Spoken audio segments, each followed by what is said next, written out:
আসসালামু আলাইকুম রহমতুল্লাহি ওবরকাতুহ।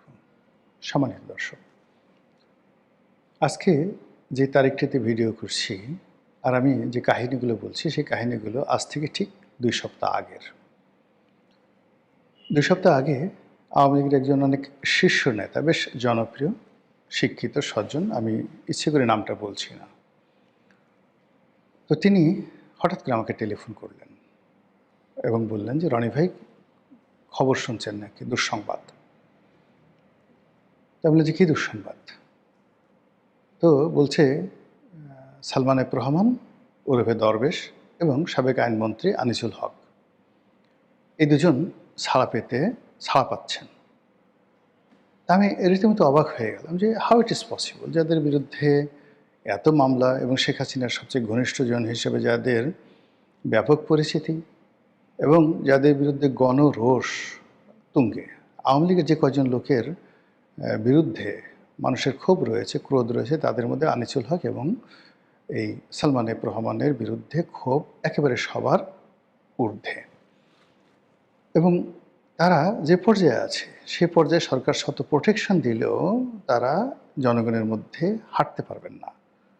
লোকজন সেখানে গণপিটুনি দেবেন, তাদের বিরুদ্ধে ব্যবস্থা নেবেন, ইত্যাদি ইত্যাদি নানা রকম, মানে একেবারে যখন অনিবার্য সেই বিষয়গুলো, ঠিক সেই সময়টিতে এই দুজনের যে মুক্তির সংবাদ বা জামিন পাওয়ার সংবাদ, এটা আমাকে যার পরনাই বিস্মিত করেছে। তো এই বিষয়টা আমার কাছে অত্যন্ত অসম্ভব বলে মনে হয়েছিল বলে আমি আর এটা নিয়ে চিন্তাও করিনি, ভাবিও নি।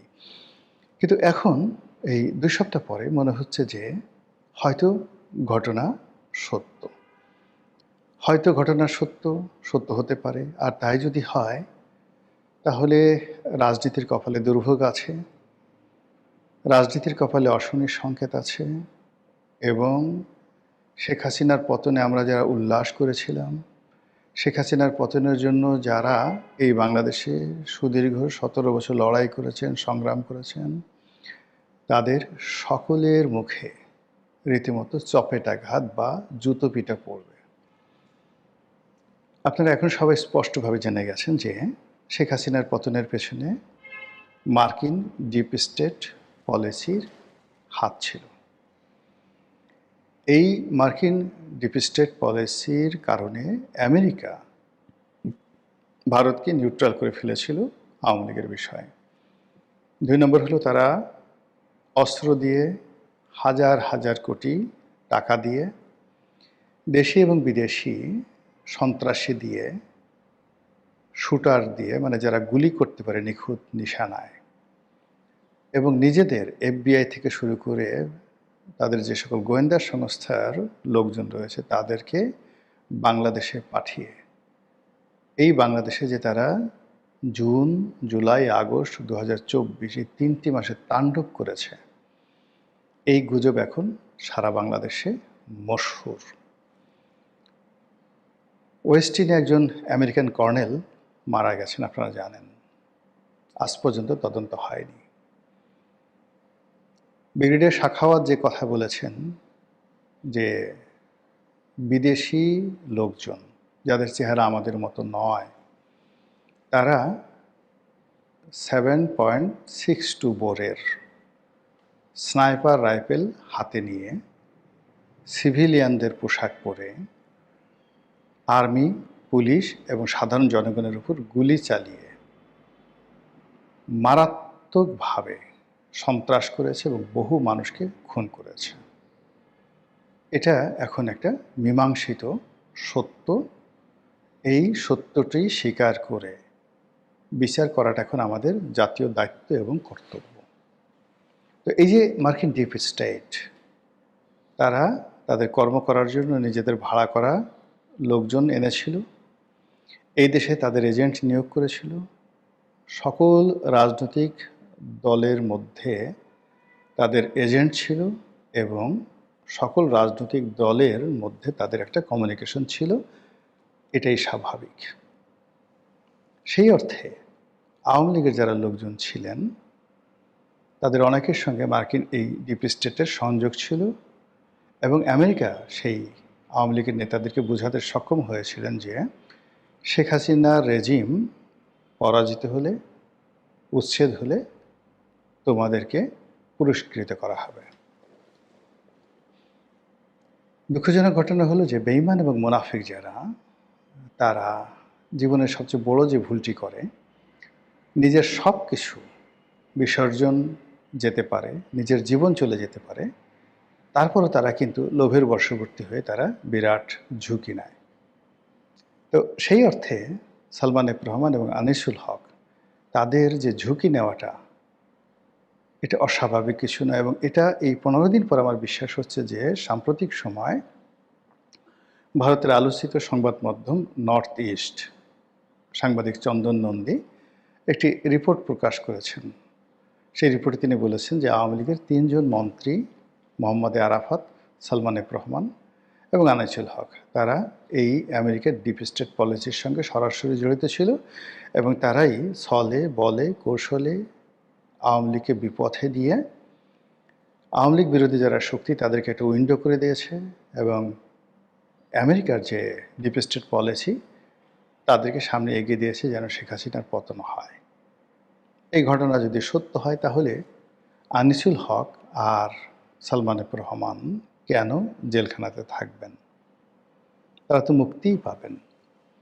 ইতিমধ্যে আপনি দেখেন যে আমাদের দেশে সেই গত 17 মাসে একটার পর একটা যাকে বলা হয় অস্বাভাবিক ঘটনা ঘটেছে। মানে এটা বিশ্বাসযোগ্য নয়, কিন্তু ঘটেছে।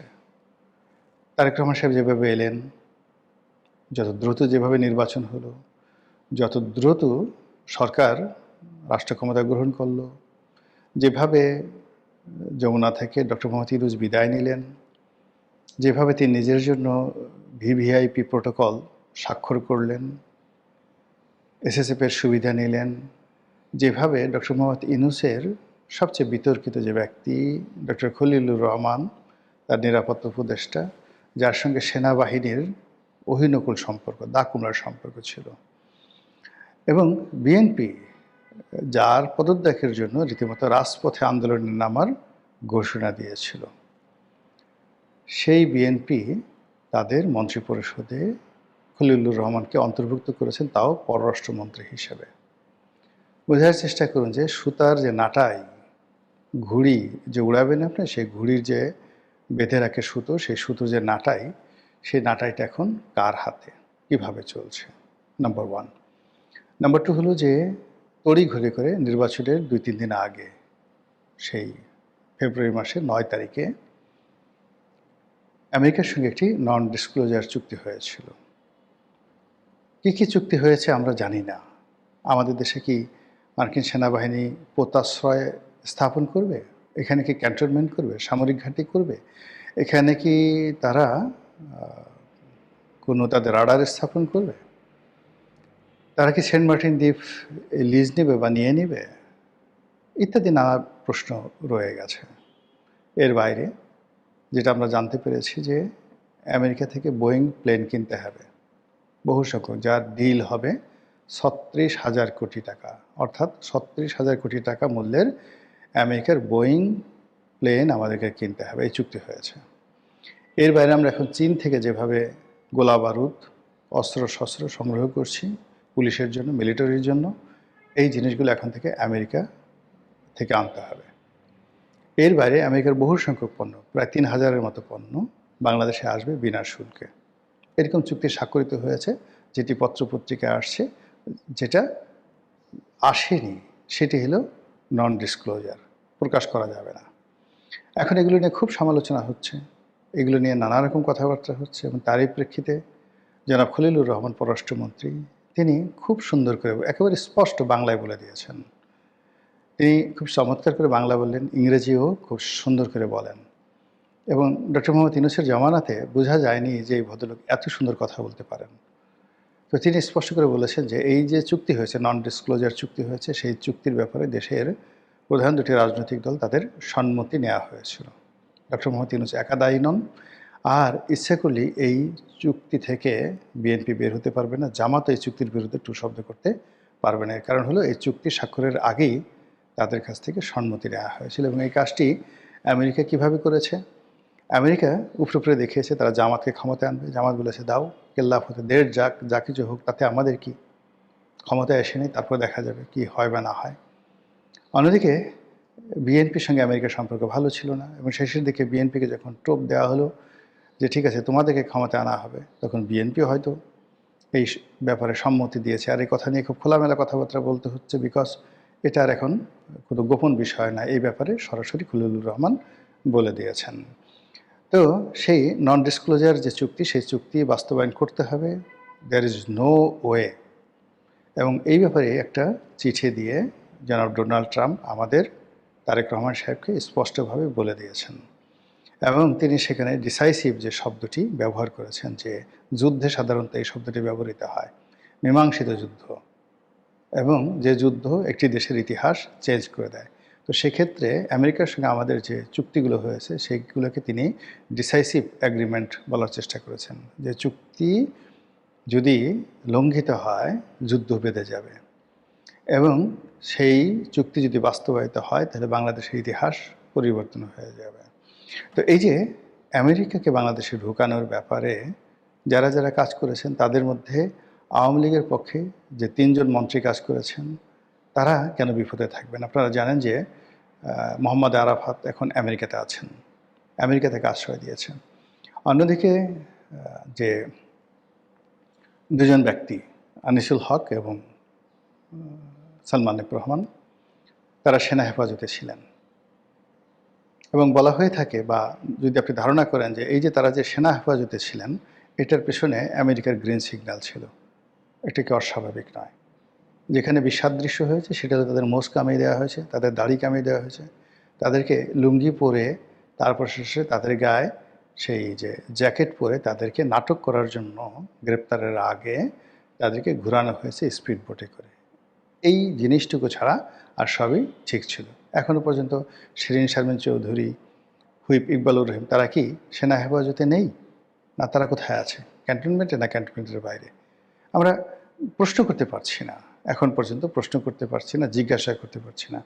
তো ওরাও, মানে সালমান এফ রহমান এবং আনিসুল হক, তারাও সেই সেনা হেফাজতে ছিলেন, এবং পরবর্তীতে যেহেতু তাদেরকে আবার আনতে হবে, লাইমলাইটে আনতে হবে, লাইমলাইটে আনতে হলে তাদের তো একটা প্রক্রিয়ার মধ্য দিয়ে আনতে হবে। এজন্য গ্রেপ্তারের নাটক, তাদেরকে কারাগারে প্রেরণ, এবং কারাগারে বসে তারা এখন তাদের যে কর্মকাণ্ড রয়েছে পুরো দমে তারা চালিয়ে যাচ্ছেন। বাংলাদেশে এলএনজির ব্যবসা সালমান এফ রহমানের এবং বিপুর, এই ব্যবসা কারা করছে এখন বলেন তো? বাংলাদেশের এলএনজির যত ব্যবসা সব তাদের। এই যে স্যাটেলাইট, বঙ্গবন্ধু স্যাটেলাইট কে নিয়ন্ত্রণ করছে? এই যে আমাদের দেশে ইন্টারনেট থেকে শুরু করে যা কিছু আছে, এসব সালমান এফ রহমানের ব্যবসা। এখনও বসে বসে সেই ব্যবসা সে করছে। তারপরে এই যে বাংলাদেশের ডিশের যত ব্যবসা, সব সালমান এফ রহমান সাহেবের ব্যবসা। যত রকম, মানে আপনি দৃশ্যত তার ইন্ডাস্ট্রি পুড়িয়ে দিয়েছেন, তার ইয়েলো পুড়িয়ে দিয়েছেন, এরকম সব কিছু পোড়ালেও এখনও যে রাষ্ট্রের সাথে তার যে চলমান ব্যবসাগুলো রয়েছে, এলএনজি টার্মিনাল থেকে শুরু করে অন্য যে সকল ব্যবসা বাণিজ্য রয়েছে, সেই ব্যবসাতে তিনি জেলখানাতে বসে আরামসে করছেন। আর সেই ব্যবসার সঙ্গে যদি বিএনপির যে সকল লোকজন রয়েছেন, পাওয়ারফুল লোকজন রয়েছেন, তাদের একটা কমিশনিং হয়ে যায়, তাদের একটা সমঝোতা হয়ে যায়, তার সঙ্গে যদি আমেরিকার একটা গ্রিন সিগন্যাল থাকে, তাহলে সালমান এফ রহমান এবং আনিসুল হক এদেরকে জেলখানায় রাখে এই সাধ্য কার আছে? সবই রূপকথা রূপবান, সবই রূপকথার তাজেল। একটার পর একটা ঘটনা ঘটে যাচ্ছে। কি হবে, কতদিন হবে, কোন পর্যায়ে যাবে, একমাত্র আল্লাহ ছাড়া কেউ বলতে পারেন না। আসসালামু আলাইকুম রহমতুল্লাহি ওয়া বারাকাতুহু।